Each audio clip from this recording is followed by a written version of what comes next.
Let's check the news. Nathan Cones with our update first this morning here from the news studio. Thank you very much, John, and good morning, everyone. All politically minded eyes will be on Iowa today as the 2024 Republican presidential nominating process kicks off with the Iowa caucuses. To participate, voters must be eligible to cast ballots in the November 5th, 2024 elections, meaning 17-year-old Iowans can join if their 18th birthday falls before or on that date.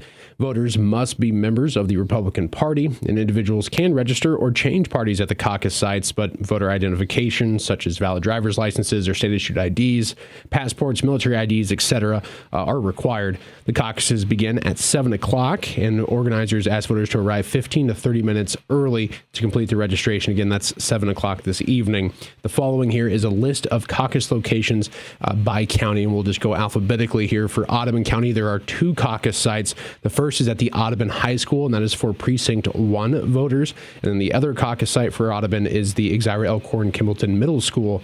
That is in Precinct 2. That'll be the site there. Moving on to Calhoun County, just a single site for them. That's at the South Central Calhoun Middle School in Rockwell City, and that will be for all precincts in Calhoun County. Heading to Carroll County, 3 sites there.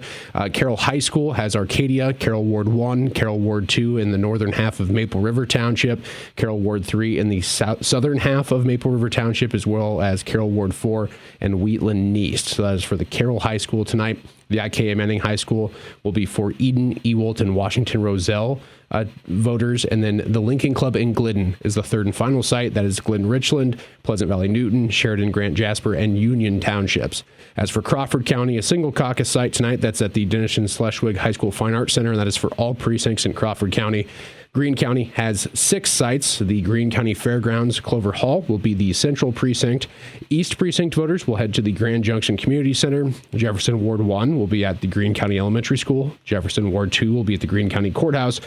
Northern Precinct voters will be at the Sheridan Public Library, and then the West Precinct heads to the Scranton Community Center. In Guthrie County, 5 sites there, I should say.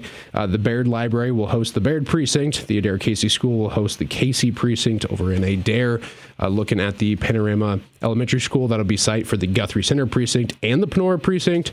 The West Central High School in Stewart will be for the Stewart Precinct, and then the Yale Community Club will host the Yale Precinct voters. And then finally heading on to Sac County, just 1 site there. That's for the Ridgeview Middle School and Early.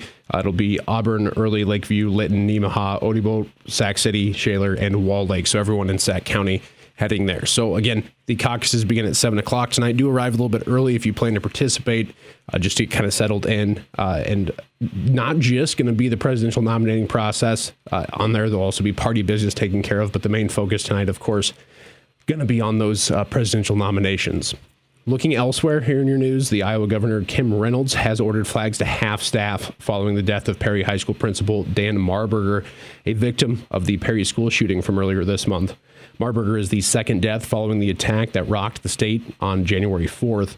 Marburger was seriously wounded when he approached the 17-year-old shooter and attempted to convince the teenager to cease shooting. Reynolds says, "Our entire state is devastated by the news of Dan Marburger's death. Kevin and I offer our deepest condolences to his wife and family as we pray for their comfort during this very difficult time.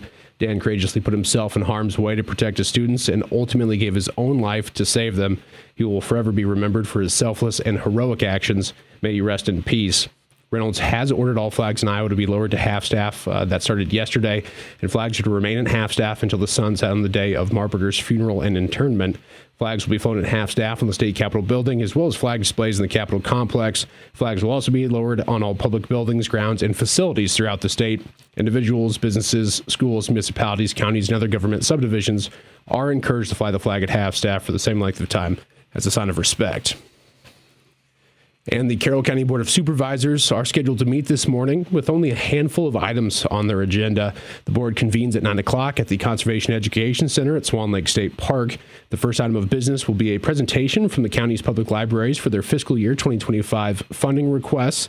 The supervisors will then consider approving a credit card for the Secondary Roads Department, as well as setting a public hearing date for a proposed amendment to the county's ordinance concerning room and board fees at the Carroll County Jail. The board will also approve a resolution naming the county's official depositories for 2024, as well as the county treasurer's investment policy. The meeting concludes with the semi-annual report from County Treasurer Lisa Wagner, approval of plats and payables, as well as committee reports.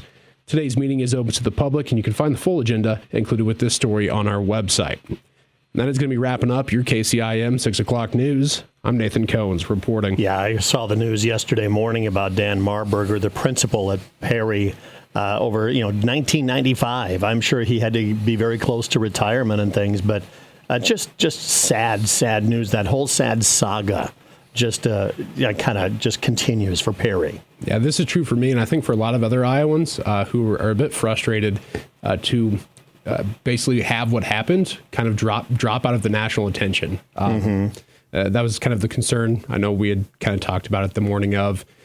Focus tends to shift away from these incidents so quickly.